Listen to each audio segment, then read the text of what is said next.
আজকে আমি করব ডাটার চোষা। এইটা হচ্ছে ডাটা, এইটা হচ্ছে পুঁই ডাটা। এইগুলো দুটোই মিলিয়ে ডাটার চোষা করব। ডাটার চোষা মানে চুষে চুষে খায়, ওই জন্য ডাটার চোষা। তাতে দেবো আমি বেটে নিয়েছি সবটা। ডাটাটা আমি সেদ্ধ করে নিয়েছি। এটার মধ্যে সর্ষে আছে আর সাদা তিল, কাঁচা লঙ্কা বাটা। এটাকে আমি বেটে নিয়েছি। এইবার আমি এটাকে রান্না করব। আর আমার এতদিন ভিডিও করা হয়নি, যে নাতনি হয়েছে ওই জন্য আমার ভিডিও করা হয়নি, ব্যস্ত ছিলাম। এবার দেখুন আমি ডাটার চোষা কীভাবে করি।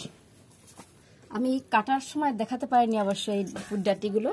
এই পুঁইডাটির এই যে বুড়ো বুড়ো এইগুলো হয়ে গেছে, এইগুলো দিয়ে আমি ডাটার চোষা করেছি। এই ডগরগুলো নরমগুলো দিনে শক্তগুলো দিয়েছি, সেদ্ধ করে নিয়েছি। আর ডাটা আছে কটা, হ্যাঁ অল্প একটু ডাটা ছিল সেটাও দিয়েছি।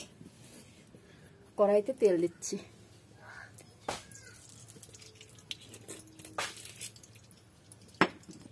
কিছু আমি ফোড়ন দেবো না, এইটাকে আমি এই তিল বাটা, সর্ষে বাটাটা, কাঁচা লঙ্কা বাটাটা দিয়ে দিচ্ছি তেল।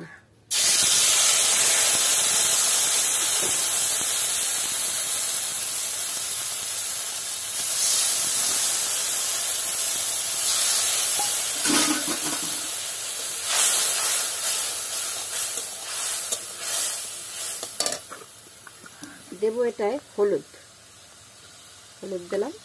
আর দেবো নুনটা, পরিমাণ মতো নুনটা দেবো।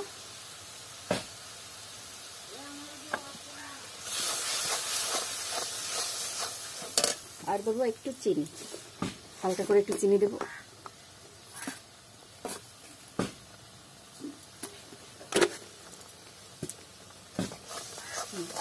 এবার 2 মিনিট ফুটে যাওয়ার পরে আমি ডাটাটা দিয়ে দেবো।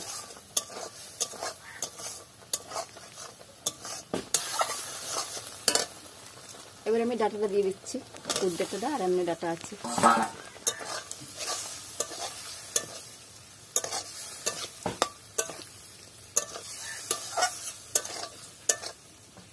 একটু হোক, একটু ঢাকা দিয়ে দিই, 3 মিনিট ঢাকা দিয়ে রাখবো। আমার ডাটা দেখিয়ে এবার আর জলটা টেনে গেছে। এইবারে আমি নামিয়ে দেবো, হয়ে গেছে ডাটার চোষা। বেশিক্ষণ টাইম লাগলো না, আগেই সেদ্ধ করা ছিল। এই যে নরম হয়ে গেছে পুরো, আগে সেদ্ধ করা ছিল অবশ্য। এবার আমি নামিয়ে দিচ্ছি, হয়ে গেছে।